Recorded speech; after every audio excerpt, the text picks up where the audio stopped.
This is it, huh? Off you go, ask your question. So I should stun you with my question. Stun now. us. Okay.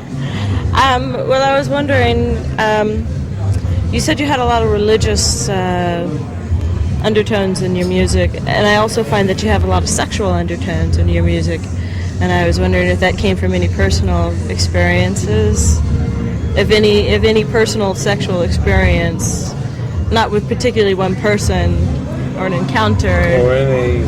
or any position, I'm not saying What that. position do you like best? But whether that... Is this an offer? Is this an offer? What position do you like best? Yeah, on top, bottom, what?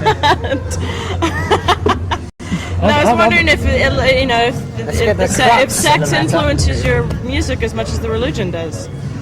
They both go hand in hand because, as I said during the European thing, that I touch on God within the first few lines and sex within the next few lines, because a lot of the time I think they're the same thing for me, because I've always tried to understand religion and I've never been able to grasp it.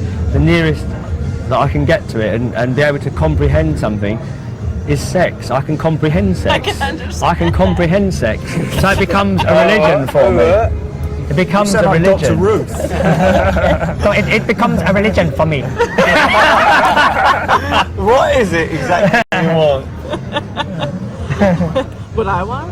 Yeah. You wouldn't want to know. Why? We're on TV. This is a big chance. Spit it out. Spit it out. There's your man. I don't usually spit it out. Very good answer. Very good. I like that. I like that. I'll save it. You answer it. Good girl. All right, we ready? Okay, and our Depeche Mode special here continues with a couple of questions from some people who've flown in, especially to put questions to the band. Here we have Ron from Toronto and Alicia from Los Angeles. Your questions to the band. Alicia first. I was wondering, how do you decide which person's going to sing? Because you seem to sing the more the soft-spoken, sensitive songs, and how do you decide which one sings which song? The answer to that question is really boring. And, But I'm gonna do it. a lot of people think that because I write the songs, there are certain things that I feel closer to, and I feel a need to sing. But it really isn't the case at all. It's just a question of we have very different voices, and Dave's voice happens to suit most of the songs, and there are usually like a couple of songs, maybe 1 or 2 songs per album that suit my voice more, and that's how it's sorted out. It's really I don't feel personally closer to those songs. Don't discuss it, really. But It's quite obvious. But Usually. when you chose to, Usually it's myself. I'm like, I want to sing that song, Mark. And like everyone knows Mark will sing it better than I would. So Mark sings but it. like the song Somebody, I mean, I know a lot of girls just go crazy over it. I can't remember that. Did you go, I want to sing it so that the girls will go crazy over it? Yeah. That was worked out exactly the same way that all the songs are worked out, and it really isn't a question of feeling more personal. That they're not more personal songs that I feel that I have to sing. It's just a question of our voices suiting different songs, and that's why the answer's boring. It's just a question of the way the voices are suited. Ron, your question. Okay. Over the past 13 years, you've had to make a lot of choices. If you could go back, or if you had to go back to change one of your decisions that you finally made, is there anything, do you feel content to this point about all the decisions you made? There's a lot of things we would have changed. A lot of things have changed, but There's no one decision that's been disastrous. There's been probably several things that we could have done better, and I think if we went back we would change a general policy rather than one major decision, but you have to put all those things down to experience and it's all in growing public. up and whatever. Mark writes the songs, we go in the studio, we do the best we can. I'm sure even now we do things we shouldn't do, and we make the wrong decisions over certain things. There's so many decisions you have to make on a day-to-day basis. I mean, so many things come up all the time. And it's really difficult to keep on top of it all. And even though we've got a good team of people around us, that help us out making the right decisions, we still make mistakes. And you know, there's some things that, you know, you look back and you think, oh shit, we got that wrong, you know, we should have got that, should have thought more carefully about that. But, you know, that's inevitable, and really, I think everybody in our position has the same problems and makes the same mistakes, you know. But not to such an extent, because no, without wishing that to, didn't mean to make that sound funny, but That was excellent. but at the same time, we manage ourselves. We manage ourselves. Not like us. We manage ourselves. So like a lot of the decisions, a lot of the decisions we made when we were younger. Yeah, we were 18 and 19 when we started out. You know, what were you like? How old are you now? I'm 20 now. Okay, 2 years ago, you would have made a lot of bad decisions, and we made a lot of bad decisions. But not in public, you know. Yeah, and we have to deal with that because we've always decided to manage ourselves. And so, yeah, obviously we made a lot of bad decisions when we were 18 and 19 because we liked to have the control. Yeah, probably we would have been better off having someone take control when we were that age. Not so much, Mark. I think what's really important about Depeche Mode is that, like, it's quite naive and we're really honest. I'm standing outside the presidential suite in a top-secret West London hotel. Why? Because I'm about to talk to a man who for 13 years has fronted one of the world's greatest rock and roll bands. He's booked into this hotel under the name Tommy Atkins, but his real name is David Garn. Oh, Dave. How's it going, Joe? Not too bad. Great to see you. I thought I was expecting somebody else, but it's, you know, it's not a disappointment. Are you expecting a bevy of women? Well, there was a few girls, I know, but I'd love to offer you an aperitif. What have we got here? David had just come back home after performing at over 40 concerts around Europe, and he was eager to share the experience pro to pro. Cheers. So far on this tour, I mean, we've done about 40 shows already, a bit more than that, and it's hit a stage where it's just like some nights you go out there and you just fucking open your wings and you just fly across it, and the whole thing's brilliant. And you know, when you get all the crew and stuff that are on the side of the stage, and you look at the corner of your eyes and you can see crew people dancing and getting into it and shit as well, then you know it's a good one, you know, it's great. Essex band Depeche Mode have been together since 1981. Their techno-pop sound slowly drifted out of fashion in the UK, but in America they just can't get enough. However, their new album has been widely reported as signalling a comeback and has brought the band out of hiding to face the music. When I come to England and people start talking about the misconceptions about Depeche Mode, I've even forgot what they are, so I usually have to be reminded, and it's like, oh yeah, right, we are in England now. And people always assume that every time we come back with a record that it's some sort of rejuvenation or comeback. Yeah. We've always sold a lot of records here, just at certain points our visibility isn't quite as high as other times. Do you know what, to be quite honest, I don't give a fuck. Hey? But that's rock and roll. Depeche Mode have now reached stadium rock star status, and David has become, to many, a new rock god. Well, he's got all the moves, hasn't he? All the right moves. I don't know if you've seen us live before. He's just got better and better as the years have gone on. Yeah.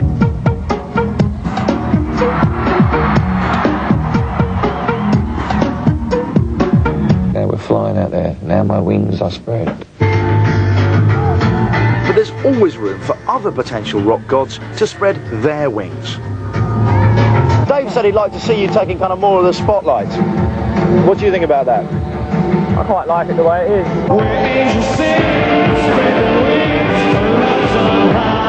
Now we just totally fucking kick arse. I mean, like, basically... You say it yourself. No, but when Al comes down, and gets on the drums, and Mark's playing as well, and now I see this thing, I see Mark developing all these little moves, and he's becoming a rock and roll star, and you know... Does that make you laugh? No, yeah, I look at it with real love and excitement. Yeah. You know, that's fucking good. It feels good. I know what that feels like now. I didn't know what that felt like for a long while, and I wanted it bad. Now I know what it feels like, and now I could never do without it.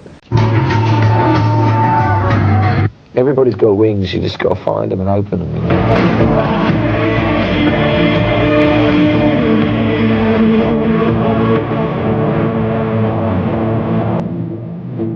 It all sounded so exciting. Could I spread my wings too? I just felt compelled to seek Dave's advice.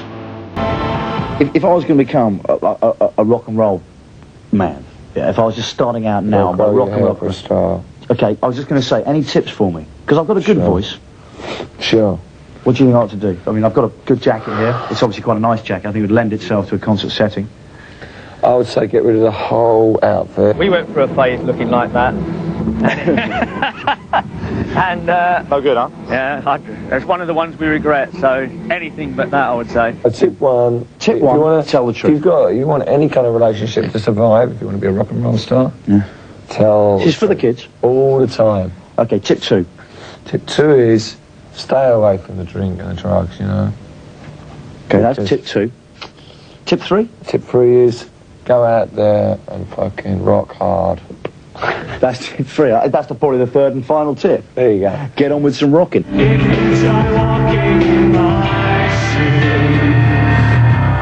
Tips from the top there. Time for me to return the favour. How well do you remember life before you were famous? Oh, very well. I have Yeah? a very good memory, yeah. Do you remember ever going camping at any stage in your life? Do you remember doing that? You're going to ask me if I've been molested as a child? No. You carved your name onto a knife at this time. And miraculously, by an incredible miracle, I have that knife to present to you on behalf of the chaps at the show. No. Yeah. That's your old camping knife. Do you remember carving that? Did I really do that? That's your writing, isn't it? Do you know what that is? My writing, I think, but I don't remember doing it. Well, I hope you'll keep that. Put it in your trophy cabinet with the gold disc. Jerry, can you put that in my box of special things? Keep that very specially. And that's from Susie Holmes's brother. I don't know what his name is. Thank you, Susie Holmes's brother. There you go. And he kept that all this time, and we got it. Is it really real? Yeah, it's really real. I swear to you, on my life, it was produced. Our researcher got hold of it. It's absolutely real. We didn't do that. That is yours from whenever, the 70s. Well, you got a coup there, pal. Bit of a coup. Dave, it's been great to talk to you. Cheers. Cheers, mate. Painless. Painless, very painless. Back to Alternative Nation, and with me right now, boys, Dave DeHaan and Martin Gore from Depeche Mode. Hello. Thanks for coming to Alternative Nation, and thanks for being Depeche Mode. I'd like to congratulate you on that first and foremost. Just kidding. It's a joke. See, because like you're in the band, it's like not that big a deal to you, maybe. But so you have your 10th album coming out March 23rd, entitled "Songs of Faith and Devotion," another religious theme. And tell us a little bit about the album. What's it like as opposed to Depeche albums of the past? How are you feeling, Mark? So I'm a bit sleepy today. It's okay. So am I, to be honest. I think for me it's got a slightly more positive feel to it. You know, I think our albums in the past have always had sort of light at the end of the tunnel, but you've really had to search for it. Yeah. And I think this one's sort of, it's a lot more evident. Oh, it's really cool. I mean, you know, I got a chance to listen to it with big old 70s headphones. But it's, you know, you guys, you branched out a lot more in this one and used a lot of organs on one song. And like the song Condemnation used, I mean, there's a choir in a couple different songs, isn't there? Yeah, we for the first time we used like a string section on one song, on one chorus, which Martin sang with them, which was brilliant to watch. That's a gorgeous song. That was really, seeing that whole thing happening. There was 28-piece string section, so it was in the other room. Mark went in and sang with them live, and that was really exciting. I mean, it was like 10 minutes of recording in a whole year that was, really pretty spontaneous and exciting. We had a guy called Will Malone come in and help do an arrangement and stuff like that, which was great. We also used some gospel singers on the song, not on Condemnation actually, but on Get Right With Me. Oh, I love that song. That's so cool. There's so many songs there. I mean, it's great, like Walking in My Shoes. Yeah. I mean, it's totally catchy. And, the first single, I Feel You, is like, that's a good one. And, even from the first video, the first thing we had out, excuse me, you could totally tell, like, things were much more, it was apparent that you guys were, like, a little bit harder and much more daring than... I think as well, it's just, I think it's a natural progression on from Violator as well in lots of ways. We experimented a lot more with Violator in terms of like playing together, or Mark was playing a lot more guitar and stuff like that, and Al started getting into a lot more percussion things on this album and playing some drums, and so we're going to be introducing a lot of that stuff into the live performance a lot more as well. Cool. I mean, it'll still be the classic sort of Depeche Mode thing, but I think there'll be quite a few changes, and I hope we had a couple of singers with us to help me out. People, I mean, Depeche fans and fans, like, just music fans in general, have a lot to look forward to. This album is so cool. I mean, it's really, really brilliant. Next week will be that vibe. Yeah. Well, we'll just go away. You just keep talking about it. Stop it. No, we come back. We'll talk about Depeche fans, their tour that's coming up, and we'll show you their new video, I Feel You, that's coming up, so stick around. Hi, welcome back to Alternative Nation. Not welcome back, but thanks for staying here. I'm talking to Depeche Mode, and guys, one of the things that is most fascinating about your band is your fans. I mean, you guys, okay, now, there are rock fans, there are people like, yeah, woohoo, yeah, whatever, but your guys' fans get into you so much, so hardcore. I mean, they're so devoted, and your music means so much to them. I mean, seriously, like, there's a guy driving around LA right now with a license plate that says DM Rocks. I mean, so many people in LA, it's so funny because they all have, like, these personalized license plates, like, D-Mode. I got sent one once that was just Depeche Mode, but I've seen people, going around stickers and stuff. I'm like, yeah, they're pretty. I mean, our fans are really, really hardcore, and you know, they're the ones that have been there for years and years and years, and they, you know, I think they're pretty. They really have got into the band over the years a lot, and I think there's a lot of people out there that need something like that to make them feel good, you know, and I think that's the reason why we've kept those fans over the years is because we've constantly tried to push them forward and do different things, and you know, we're always at great pains to put out great songs and stuff like that as well. And, you know, I think it just reflects, if you can do that, if you do that and you do it 100%, then, you know, people are they're gonna come back, and it's gonna come back to you, and you know, people are gonna respect it, and so, you know, I think we respect our fans, and, you know, Amen. The fact that they're really fanatical and hardcore, yeah. I think the really good thing, really nice thing is that they're obsessive on a serious level. Yeah. It's not really superficial, you know. Oh, no, they they're take not everything very seriously. Yeah. And I actually get, you know, we get sort of letters, they get really upset, and you know, you might do something that, you know, it's not in it's not in what they feel is right, you know, for you to do. Yeah. And you get like these letters like, telling you to do this and Looking do that. out for you. Yeah.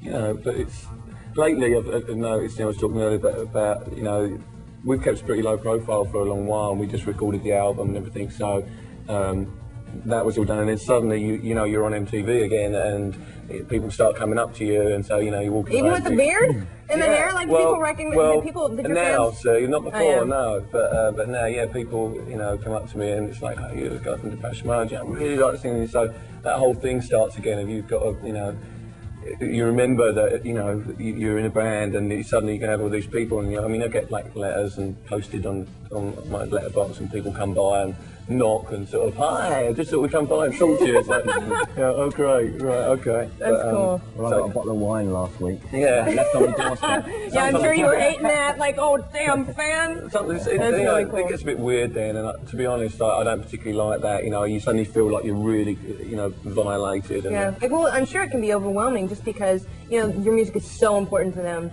and, you know, they do take it so seriously. Like, you know, sometimes I just go, hey, I'm just a guy, come on, you know. But something I said, I think they're pretty good about it. I mean, sometimes you get, you know, someone run up to you who's crazy, and, you know, but once you start talking to them, or, you know, and you can just, you know, you sign their autograph and they're happy or whatever, then it's fine. It's like when I left from the airport the other day, there was a couple of fans there, and they had like about 20 photos and things that they wanted me to sign.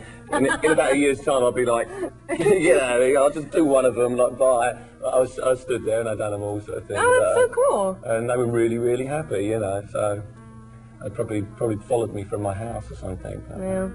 Well, good for you. I'm sure they appreciate it. We have another single with Depeche Mode coming up. Stick around. They're gonna talk about their tour, and we've got brand new Jellyfish on the way. So stay here, thank you. We're sitting, hanging here with Depeche Mode, Dave Gahan and Martin Gore, and they're just talking about touring and fans and the new album, which is coming out March 23rd, Songs of Faith and Devotion. So, what was it like making the video, I Feel You? Actually, I really enjoyed it. I was quite nervous about it because it was the first thing that we were doing after making an album. You've been locked away in the studio for a year, and then suddenly you've got to come out and perform and play that, you know, the part. The rock star. Yeah, and it's, you know, I ended up really, really enjoying it, and I think, you know, you really see that in the video a lot, you know. That, yeah. Anton was just totally encouraging me, and once I sort of got up and started dancing around, and we were playing together, it was a lot of fun. Does it smell in the studio? We done it all. Where did we do it all? Out in the We did it all outside. It was all in the outside. desert, and it was pretty cold. But we were lucky. We had sort of holes in the weather. But most of the time it was really raining and snowing and stuff like that. So we were sitting in the Winnebago waiting to go out and start again. Oh, cool. But does it smell in the studio like it's 4 guys? Like, it's got to reek after a while. What do you mean? Like, you know, you guys making the album, like, sitting there with Flood, and you're working for 20 hours at a time, like, whew! Don't talk to us about Flood. Flood, the co-producer? Smells, no. Flood invents certain smells. He should bottle up some of them and sell at the market. Flood, stink bombs, you know. Flood can be pretty kind of potent at times. But yeah, it does get pretty smelly. You just sort of get out. But you sit next to Flood for a while, you know what I mean. Oh Lord! Well, once I was in a car with him driving somewhere with Flood and a couple of girlfriends in there as well. And when I met her hair, she had her hair like sort of across the she had her hair across her nose, like, so she could not smell because you sitting next to Flood, and his feet tend to give off a bit of an odour occasionally. Sorry, Flood. oh yeah, and this is the guy. We love him though, really. How many albums has he produced of yours? Has he co-produced? It was the last one. This time we can't work him again, but unless he starts smelling a bit better.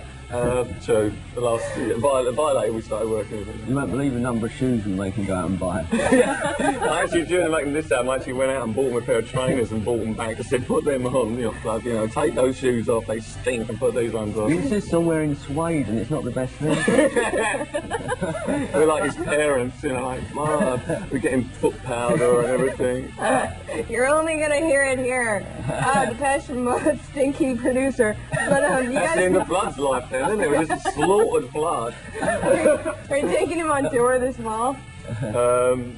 If he can have his own bus and stuff like that, no, he'll come out and see us and stuff, I'm sure. What's it gonna be like? What's the tour gonna? There'll be a lot of film stuff again, which Anton Corbin's going to be doing. Again, he's at the moment trying to rack his brains for ideas because he's also doing all our videos and stuff at the moment as well. So, but I think that we want it to be. We're going into arenas and stuff like that, so it'll be a different sort of.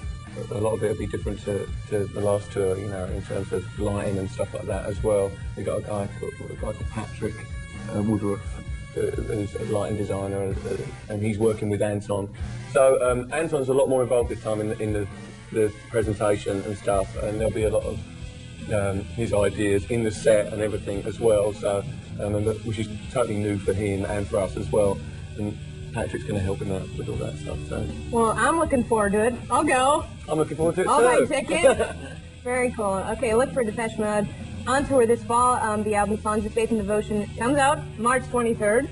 So we're all looking forward to that. And thank you guys for coming by. Thank that you. was great fun. And you guys don't even smell. Stick around, we got more Alternative Nation for you. Right, it is The Beat, and Fletcher and Martin Gore from Depeche Mode have taken time out to pay us a visit this evening. Currently rehearsing for, your umpteenth world tour. Tell us about that, chaps. How's that going? Before we answer that, how comes he gets the informal and I get the formal?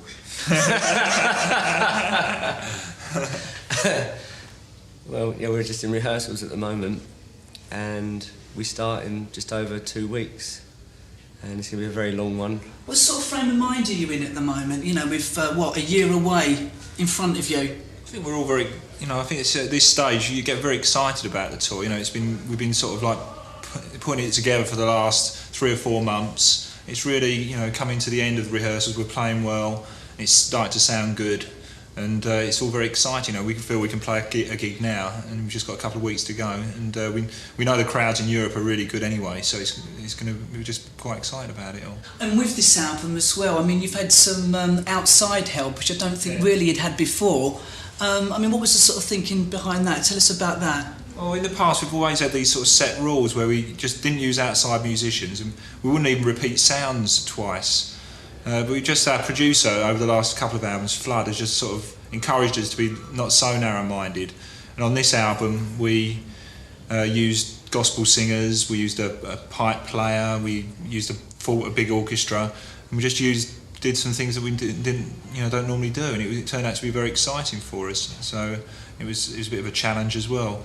I mean, Martin, you sang a live vocal with the accompaniment of a 28-piece orchestra. What was that like to do? Well, it was really exciting and so different for us because, we're not very, nothing's very spontaneous in the studio with us. It's that usually we spend at least 3 weeks recording each track and then probably another week mixing it. And to actually just go in and do the whole thing within 3 hours and have it finished, it's just so different from the way we work that it just makes the whole thing very exciting. How do you feel that your songwriting has changed over the years? Still write about the same subjects. All the same subjects, but I think I do manage to put a different slant on them slightly. That's about it, really. I've got away with it for 13 years and I'm going well. 13 years together, that's a long time, isn't it? Yeah. Are there sort of like defined roles within the band now that you all have? I suppose so. It's developed into that way, and we don't really overlap our roles that much. Alan, for instance, he loves it in the studio, so we just let him do all the work in the studio, which suits me and Martin very good. Dave, of course, has really got into his singing, and Martin, again with songwriting, we don't sort of get in the way of that, So where does that leave you? Doing nothing. Now there's only one UK date so far this year, Crystal Palace Stadium, I think in July. What can everybody expect from that? What can we look forward to? I think it's going to be a day of gloom.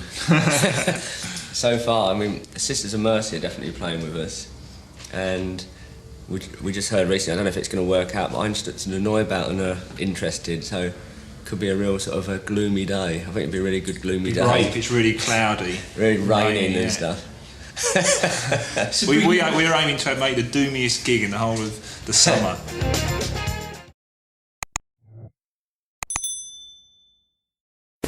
Yes or no, Mark? Yes, that's right. You were on an interview for about 3 years. Yes. Yes, we are. Is that it? We don't really analyse anything. We just... I just got off. Last year I wrote some songs, this year I wrote some songs. And then we just try and record them differently and just try and make everything new and exciting. We came over to Madrid, which makes it... which is where we are now. Right, where we are now.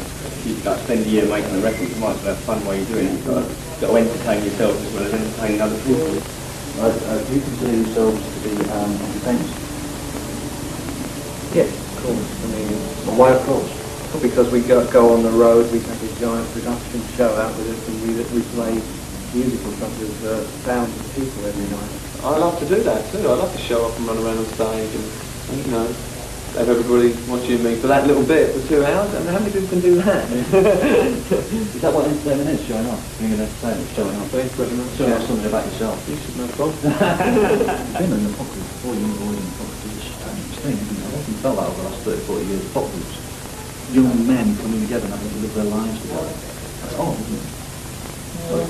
Really? It's powerful, when you're on the road, it's really powerful. You're a big team together, you go and raid every town, and you have fun, and you pillage. That's what it's like, isn't it? Everybody knows that is in a band, and you're king for a day in that town. So, who's give up that chance? Each tour takes 10 years off your life. That's my size, and we've done about 12, so... Why is that? Is it some kind of religious thing? You feel all these kind of people things sapping out the energy from you, and they're kind of taking everything from you? No, it's drink. I think Your Uncle Jesus is one of my top 10 pop songs of all time. Thanks very much, Bob. You've done anything religious about the way that it's a pop group?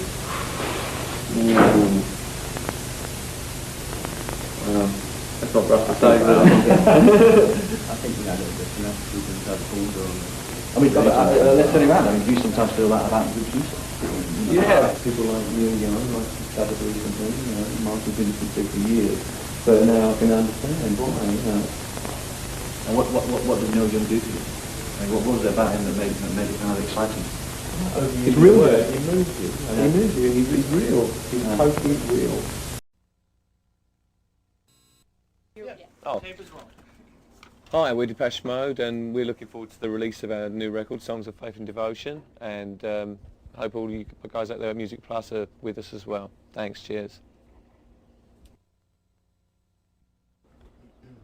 Hi, I just want to thank everybody there at Music Plus for your support, and look forward to the release of our new record. Cheers. 1, 2, 1, 2, 1, 2. Is it better? Oh yeah, you've got it set up there. Can I see this for a second? Yeah, I was on the front of Ronnie this morning, just trying to. There's a couple of things he was doing. You need a battery here, Brian. Suddenly got really nervous about it. See, what does that take? Double A? He says they're all phantom powered. Oh. You know, is it on then? One of those letters, you know, at the bottom of the letter with, Ronnie and the company and all this. There is risk involved. Yeah. Tap the mic on your mic. Just tap it a little bit. Okay, guys. George. Okay. Now, if you can tell us when you got here, or just say something. I arrived last night That's something else. at about 10 o'clock and... How's that? Oh. Did you see that? Is that okay? Great, thank you. Okay. This might be a spare mic. Okay, the mics are fine. You can hear this one? Can you hear that one? Or is it Yeah, we're getting that now. I think you're blowing their eardrums out. Well, there's like extra mics laying down back here. What'd you say? There's extra mics laying back here. I don't know which is which. Those are for the next people. Okay. Okay. Okay, are you ready to roll back there? Julie's rolling, go ahead. Okay, the first show is called JBTV. Still. It's in Chicago. Okay. All right? Do we have to mention Chicago? No. Do you want to... JBTV, yeah. Okay. Hi, we're Depeche Mode and you're watching JBTV. Now do one, tune in next week for the Depeche Mode special on JBTV. Hi, we're Depeche Mode and tune in next week to JBTV for the Depeche Mode special. Electrify. I mean, Martin comes up with the chords and the melody and stuff, and then comes to us. He usually demos very basically. He writes like on an acoustic guitar and in a very traditional way, and works out the chords and stuff, and then comes to us with his song, and then Alan and I and Flood, who's a producer, will tear it apart and and then work on the arrangement and structure and sounds and where we want to take it atmosphere-wise, and we pretty much sit down and discuss it together. And it's become more of a group effort over the years. I think it's just something that Martin still just gets credited because none of us have kind of disguised the songs and stuff too much with the visuals, and we're very conscious about that. The music is the most important thing. But, it goes hand in hand nowadays. You've got to, you have to make a video, and if you want people to hear your music. Since about 1986, Anton Corbijn came on board with us and helped us to really sort of to do that kind of stuff, all the videos and the artwork and the sleeves and photographs. He's kind of like our art director now, almost like a fifth member, really. Handle that, the respect and the admiration that you get, and I think it's as you say. I think you have to really respect your fans, and if you do the best that you can with your music, with what you do, your fans are going to be there, and they're going to come back, and they're going to want to listen to you again. And I think it's important to create a good feeling for all these people, because there's a lot of people out there that really need something. There's definitely always religious overtones to what we do, and music can be really, really healing and really, really spiritual, and gospel and blues and stuff like that. And there's a lot of those sort of influences on this album. And I think in that way that's what makes us quite unique sounding and quite different to a lot of other bands, because we explore those areas, but we still retain an identity of our own.